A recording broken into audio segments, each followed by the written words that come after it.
And here we're going to talk about a couple of physics applications. And each week, maybe not week 3, but definitely week 4, we're going to see another physics application based on these definitions. So we'll do something with it now and something with it later. So definition, let S of t, it's standard to use S, give the position of an object at time t.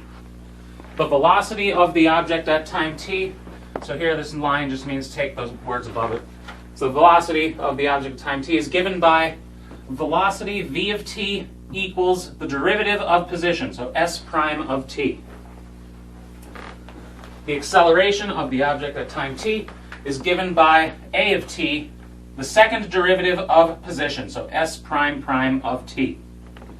Also, of course, acceleration would then be the derivative of velocity.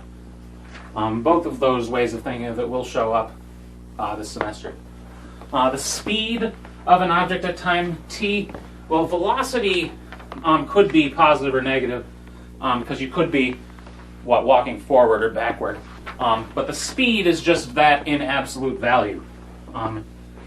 For those of you who take a Calc 3 course, velocity is a vector. Speed is a scalar. For those of you taking a Calc 1 course, you don't need to worry about vectors or scalars.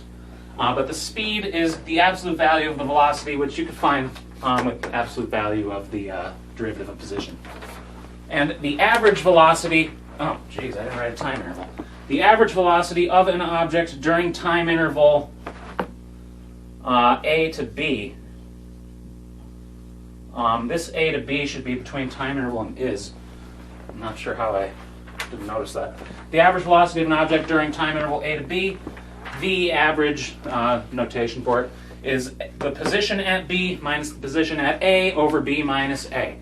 Notice that is very similar to the slope of a tangent line, or the slope of a line, a secant line in particular.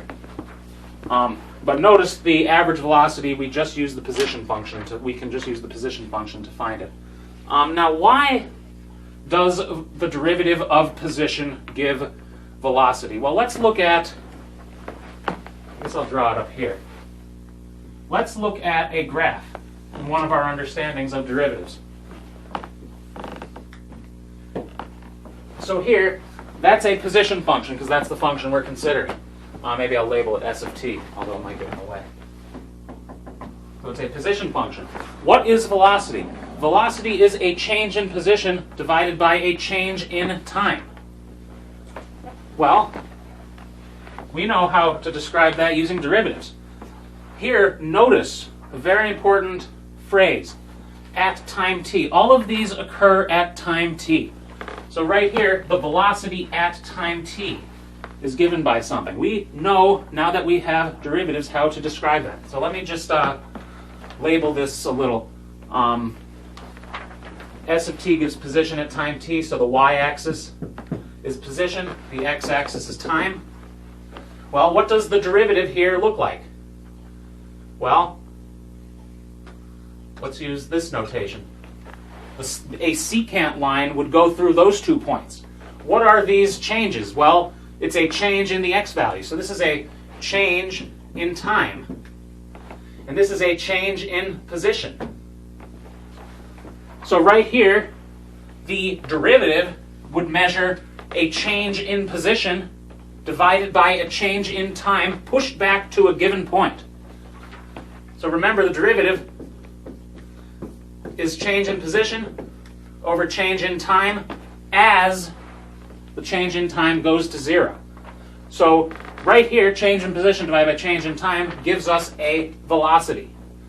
When we're looking at an interval, it would give us the average velocity on that interval.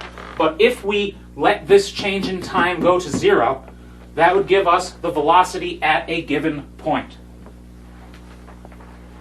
So let's do a couple examples. The position of a particle is given by s of t is t cubed minus 9t squared plus 24t plus 4 for t greater than or equal to 0. When is the particle at rest? Well, what happens when you're at rest? You're not moving.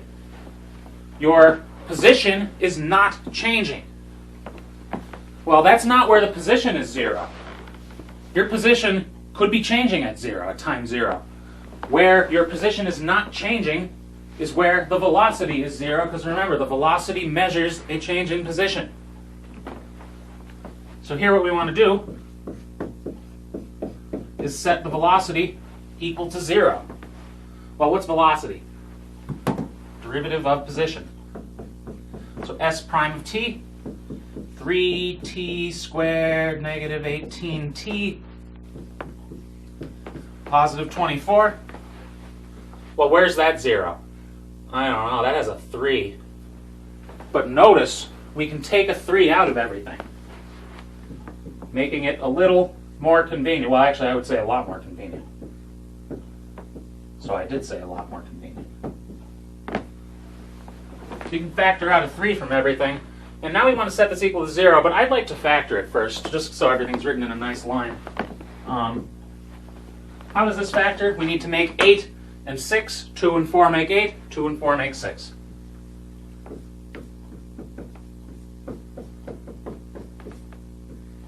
So we have t minus 2, t minus 4, negative 2, negative 4, positive 8, negative 2 minus minus 4, negative 6. And we want to set this equal to 0. Well, when is 3 equal to 0?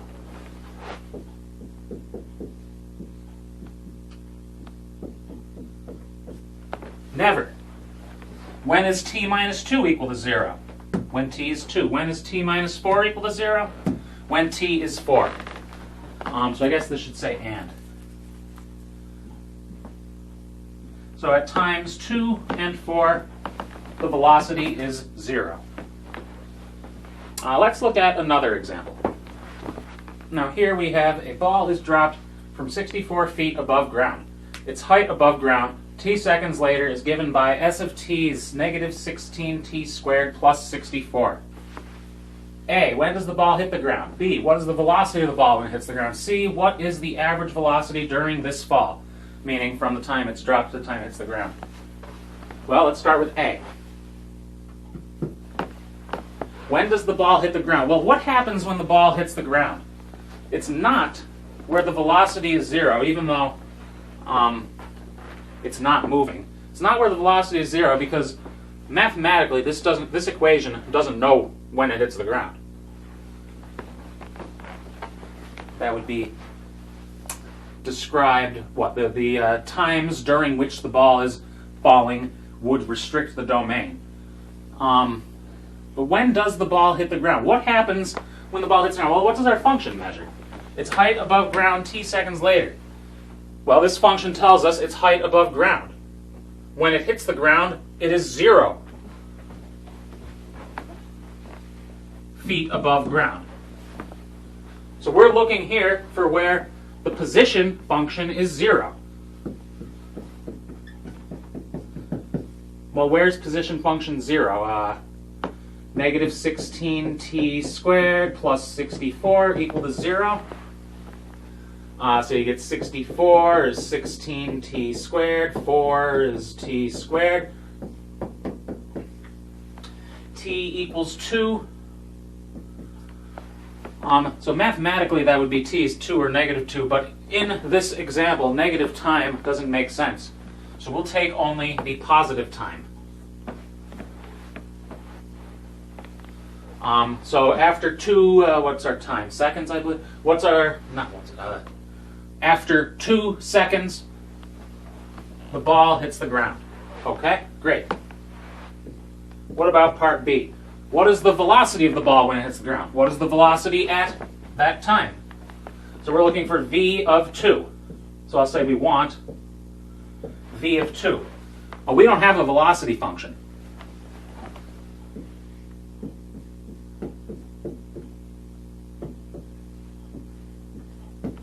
Now we have a velocity function. The derivative of position is velocity. So we get negative 16 times 2t, so negative 32t, plus 0. So s prime of t, or v of t, is negative 32t, so s, well, maybe I'll just say it like this. So v of 2 is negative 32 times 2, which is negative 64. You don't have to use units. I never really care about units. But if you wanted units, feet per second.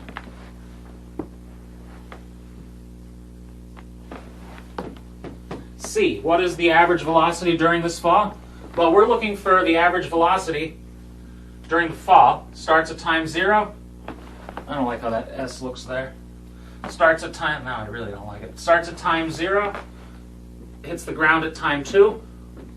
So we're looking for the average velocity on 0 to 2. So the average velocity is S of 2 minus S of 0, all over 2 minus 0. What's S of 2? Well, you could substitute there, but we actually already found S of 2. S of 2 is 0. What's S of 0? When t equals 0, S equals 64.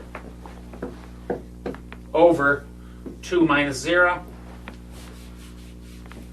So this equals negative 64 over 2, so negative 32, and it's feet per second. Let's add a part D, I guess.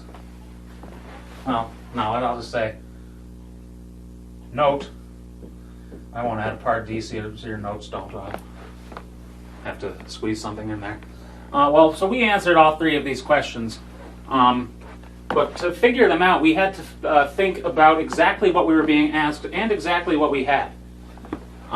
So with these physics application type questions, it's always a good idea to slow yourself down at the beginning and be sure you're answering exactly what's being asked. Note, what is the acceleration? Acceleration. Well, acceleration is the derivative of velocity. Acceleration is here, negative 32 feet per second squared. So note that it's always constant. It is a free fall, so it's always constant.